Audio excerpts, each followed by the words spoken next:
네, 우리 같이 기도하겠습니다. 하나님, 감사합니다. 오늘도 주의 말씀 앞에 세워주시니 감사를 드립니다. 주의 말씀 앞에 설 때 나의 모습을 깨닫게 하시고 주의 말씀에 비추어 나를 인도하여 주시옵소서. 주의 말씀이 나의 발의 등이요 내 길의 비침을 고백합니다. 이 시간에 함께 하실 줄 믿고 우리 주 예수 그리스도의 이름으로 기도합니다. 아멘. 네. 오늘 하나님의 말씀은 사사기서 12장 말씀입니다. 사사기서 12장 말씀, 12장 1절부터 4절까지 말씀을 보도록 하겠습니다. 사사기서 12장 1절부터 4절 말씀입니다. 에브라임 사람들이 모여 북쪽으로 가서 입다에게 이르되 내가 암몬 자손과 싸우러 건너갈 때에 어찌하여 우리를 불러 너와 함께 가게 하지 아니하였느냐. 우리가 반드시 너와 내 집을 불사르리라 하니 입다가 그들에게 이르되 나와 내 백성이 암몬 자손과 크게 싸울 때에 내가 너희를 부르되 너희가 나를 그들의 손에서 구원하지 아니한 고로 나는 너희가 도와주지 아니하는 것을 보고 내 목숨을 돌보지 아니하고 건너가서 암몬 자손을 쳤더니 여호와께서 그들을 내 손에 넘겨주셨거늘 너희가 어찌하여 오늘 내게 올라와서 나와 더불어 싸우고자 하느냐 하니라. 입다가 길르앗 사람을 다 모으고 에브라임과 싸웠으며 길르앗 사람들이 에브라임을 쳐서 무찔렀으니 이는 에브라임의 말이 너희 길르앗 사람은 본래 에브라임에서 도망한 자로서 에브라임과 므낫세 중에 있다 하였음이라. 네, 아멘. 네, 오늘 사사기서 12장은 사사기서 11장에서 이제 암몬 이 왕을 이기고요. 돌아오는 길에 이제 입다의 딸이 번제로 드려지는 그런 사건을 기록을 했고요. 오늘 12장에서는 또 다른 문제가 기다리고 있었습니다. 그게 바로 뭐냐면 에브라임의 도발이었어요. 에브라임 지파는 요단 서편에 있는 지파죠. 그런데 이 에브라임이 아무래도 이제 굉장한 영향력을 주는 지파였습니다. 왜냐하면 에브라임 지파가 이제 여호수아가 에브라임 지파이기도 했고, 에브라임이 아무래도 이제 좀 약간 좀 장자적인 어떤 그런 권세가 있었어요. 그래서 에브라임 지파가 아무래도 이게 보니까 므낫세 지파의 사사 입다를 보니까 자기들의 입지가 좀 적어지는 것 같은 느낌이 든 거예요. 그래서 이게 건방지게 우리한테 얘기도 안 하고 전쟁을 벌여 이러한 뉘앙스를 가지고 있었던 것이죠.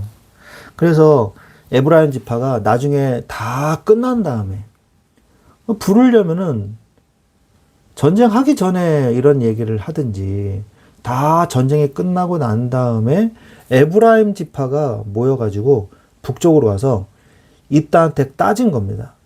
네가 암몬 자손과 싸우러 갈 때 어째서 우리를 안 불렀냐.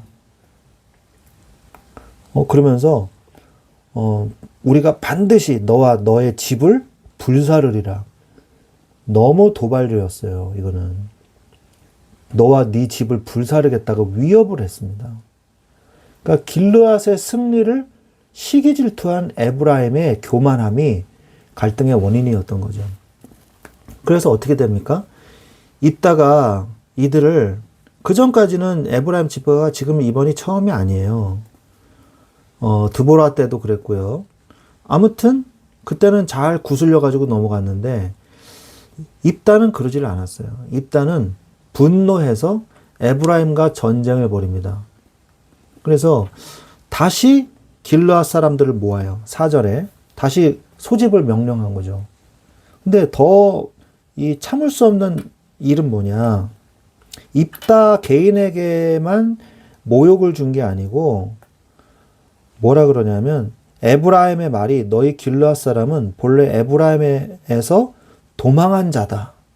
그러니까 너희 길르앗 사람들은 근본도 없는 것들이다. 이런 식으로 말을 한 거예요. 도망한 자로서 에브라임과 므낫세 중에 있다 하였습니다. 에브라임도 아니고 므낫세도 아니고 어중이 떠중이 같은 너희들이다. 이렇게 얘기를 한 거예요. 그러니까 길르앗 사람들을 전체를 다 모욕을 한 거죠. 모욕감을 준 거죠. 그러니까 길르앗에 있는 군대가 다시 모이게 된 거예요. 그리고 결국 이들을 다 무찔러 버립니다. 이 에브라임이 입을 잘못 놀려가지고 학살을 당해요. 그리고 이제 요단 동편에 이제 갔으니까 요단 서편으로 도망가야 될 거 아닙니까? 에브라임 지파가 요단 서편이니까. 그러니까 요단강 나루턱을 통해서 건너가지고 도망가야 되는데 길르앗 사람이요. 먼저 앞서가가지고 요단강 나루턱을 장악을 합니다. 장악을 해가지고 이 유대인들이 이 이스라엘 사람들이 다 똑같이 생겼잖아요. 그러니까 구분이 안 가니까 자 여기 통과하려면 쉿볼렛 한번 해봐라 얘기하는 거예요. 그러니까 쉿볼렛이요? 이 쉿볼렛이 무슨 뜻이냐면 곡식의 이삭을 얘기하는 거거든요. 그러니까 쉿볼렛 그러니까 너 쉿볼렛 못하네. 쉿볼렛이라고 했네. 그리고 죽인 거예요. 그 에브라임 지파는요. 이 발음상 이렇게 쉬 발음, sh 발음을 못했던 것 같습니다. 그래서 히브리어에도 쉬 발음이 있고 시 발음이 있거든요. 점에 따라서 달라지는데 모음의 이 점에 따라서 달라지기 때문에 쉿볼렛이라고 해봤는데 이것을 못하면 에브라임 사람인 것으로 알고 이 사람을 죽인 거예요. 그래서 42,000명이나 에브라임 이 사람들이 죽임을 당하죠. 근데 정말 이 동족을 학살하는 구원자가, 사사가 동족을 학살하는 학살자로 변모할 수밖에 없는 이러한 모습을 보면서 그 당시에 이스라엘이 얼마나 극심하게 분열되어 있고 타락했는가를 우리가 볼 수 있는 것이죠.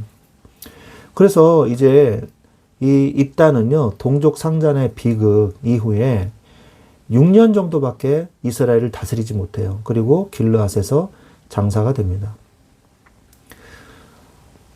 그리고 그 이후에 3명의 이제 사사들이 입산, 압돈, 그 다음에 엘론, 입산, 엘론, 그 다음에 압돈. 이 3명의 사사들이 간략하게 이렇게 소개가 되면서 사사기서 12장은 이제 마치게 됩니다. 그래서 우리가 여기서 응답받을 게 뭐냐? 언약을 떠난 분열이라는 거예요. 이 교만한 에브라임에 의해서 길르앗을 모욕했잖아요. 그래서 결국 이 42,000명이나 되는 많은 사람들이 죽임을 당하는 이런 일들이 벌어집니다.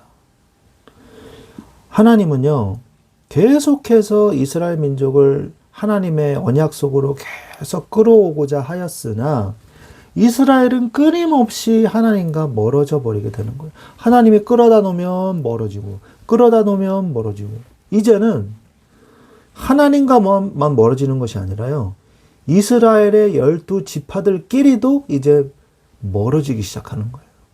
특히 요단강을 기점으로 해서 서편과 동편이 싸우는 이런 일들이 벌어지게 되는 거 아닙니까? 그러니까 완전 분열이 되는 대로 완전 분열되는 거예요. 그러니까 국력이 모아져도 지금 현찬을 판인데 국력까지 이제 분열돼 버리니까 이제 외부에서 다른 나라가 공격이 들어오면요. 압제가 들어오면 절대로 이거를 이겨낼 수가 없는 거예요. 하나님의 언약을 떠난 이스라엘은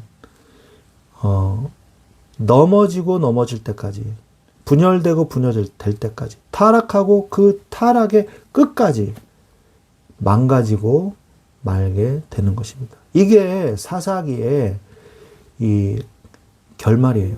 가면 갈수록 사사기는 결국 어떻게 됩니까? 하나님을 떠나고 하나님을 떠나 타락하게 되는 거예요. 물론 하나님이 회복시켜 주시지만 이스라엘의 타락은요, 걷잡을 수 없이 멸망의 길로 가게 되는 것을 볼 수가 있습니다.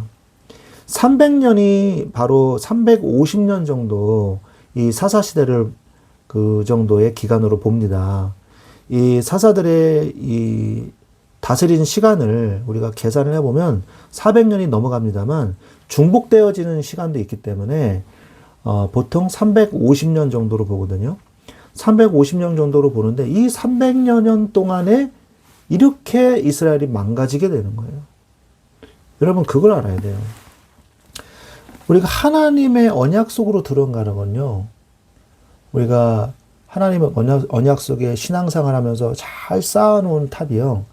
무너지는 거는 한순간이 될 수 있다는 거예요. 하나님의 말씀을 우리가 잘 붙잡아야 돼요. 그래서 하나님 앞에서 늘 자신 앞에 하나님의 말씀 앞에 나를 겸비하면서 겸손한 마음으로 주의 언약을 붙잡고 응답받는 사람이 돼야 되는 것입니다. 하나님의 언약을 떠난 이스라엘은요, 하나님만 떠난 것이 아니라 자신의 동족까지도 죽여버릴 수밖에 없는 극악의 타락 속으로 빠지게 된 것이죠. 하나님의 언약을 떠나면 모든 것을 잃는 것과 마찬가지입니다. 하나님을 떠나고 하나님을 버리고 돈을 선택한다. 하나님을 버리고 명예를 선택한다. 그러면 명예를 얻는 줄 알지만 명예도 없어져 버려요. 돈도 사라져 버려요. 남는 건 아무것도 없습니다. 우리는 그러면 뭘 해야 될까요? 반대로 하면 돼요. 하나님의 언약부터 회복하면 됩니다. 하나님의 언약부터 붙잡으세요. 예수 그리스도의 복음부터 붙잡으세요. 나 자신을 복음으로 끌어다 놓으세요. 그리고 은혜의 보좌 앞에 담대히 나아가세요. 그게 나를 살리는 길이고 나의 가족을 살리는 길이고 나의 삶의 모든 현장에 예수 그리스도의 복음의 빛이 드러나는 귀한 하나님의 역사의 시간이 되는 것입니다. 여러분이 살고 모두가 사는 방법, 내가 오늘 이 시간에 하나님의 말씀을 붙잡는 거예요. 그리스도 안에서 한 지체로 받은 부르심의 축복, 예수 그리스도가 머리 되시고 우리는 각 사람의 지체로서 각 기능을 하는 그리스도의 한 몸이잖아요. 한 몸 공동체잖아요. 이 축복을 누리시고